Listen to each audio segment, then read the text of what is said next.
Hai guys, Assalamualaikum warahmatullahi wabarakatuh. Kembali lagi bersama saya ada di channel Yudi Papakia. Di sini saya sekarang akan membahas mengenai video pembelajaran yaitu analisis dan ruang lingkup makroekonomi. Kita dengarin ya sama-sama. Semoga bermanfaat. Definisi dan ruang lingkup ekonomi makro. Ekonomi makro adalah cabang ilmu ekonomi yang mempelajari perilaku dan kinerja perekonomian secara keseluruhan.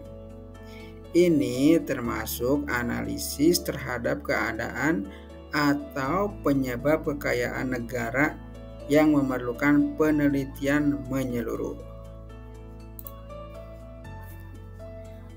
Tujuan ekonomi makro yaitu yang pertama nih, menjaga stabilitas perekonomian, upaya menjaga kestabilan ekonomi nasional. Yang kedua, menciptakan lapangan pekerjaan, berusaha menciptakan kesempatan kerja bagi masyarakat. Yang ketiga, neraca pembayaran seimbang, mencapai keseimbangan dalam neraca perdagangan negara. 4. Meningkatkan pendapatan nasional, meningkatkan total pendapatan yang dihasilkan dalam negeri. Yang kelima, mengontrol laju inflasi, mengandalkan kenaikan harga secara berlebihan. Berapa? Selanjutnya yang ke-1, 2, 3, 4, 5, 6. Yang ke-6, meningkatkan pertumbuhan ekonomi, mendorong pertumbuhan ekonomi yang berkelanjutan. Yang ke-7, meningkatkan kapasitas produksi dan ekspor, memperluas kapasitas produksi dan kemampuan ekspor. Yang selanjutnya, membantu pemerataan pendapatan. Ini memperbaiki distribusi pendapatan agar lebih merata. Ada lagi nih, ruang lingkup ekonomi makro. Yang pertama, pengeluaran agregat. Pengeluaran agregat adalah tolak ukur penting dalam ekonomi makro. Jika pengeluaran agregat tidak mencapai tingkat yang ideal, ini bisa menandakan adanya masalah ekonomi dalam sebuah negara. Upaya untuk menstabilkan pengeluaran agregat dapat dilakukan dengan menekan laju inflasi dan menciptakan lapangan kerja. Yang kedua, penentuan tingkat kegiatan perekonomian negara.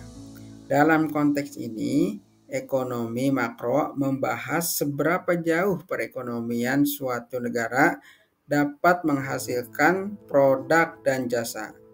Ini termasuk pengeluaran konsumsi rumah tangga, pengeluaran pemerintah, pengeluaran perusahaan atau investasi, serta ekspor dan impor. Yang ketiga, kebijakan pemerintah. Ekonomi makro membahas dua jenis kebijakan pemerintah. Yang pertama, kebijakan moneter, langkah pemerintah untuk mempengaruhi jumlah uang yang beredar di masyarakat. Yang kedua, kebijakan fiskal, upaya pemerintah untuk mengubah struktur dan jumlah pajak guna mempengaruhi kegiatan ekonomi. Ada lagi nih, yaitu penentuan kegiatan ekonomi. Penentuan kegiatan ekonomi. Penentuan kegiatan ekonomi merupakan aspek krusial dalam ilmu ekonomi yang berkaitan dengan bagaimana masyarakat menggunakan sumber daya tersebut untuk memenuhi kebutuhan yang tidak terbatas. Proses ini melibatkan beberapa pertanyaan dasar yang harus dijawab oleh individu dan pemerintah dalam perekonomian. Kita lanjut lagi ya. Masalah pokok dalam ekonomi. Apa yang harus diproduksi? Keputusan mengenai jenis dan jumlah barang atau jasa yang harus diproduksi sangat penting. Ini berkaitan dengan kebutuhan masyarakat dan ketersediaan sumber daya untuk memproduksinya. Bagaimana barang diproduksi?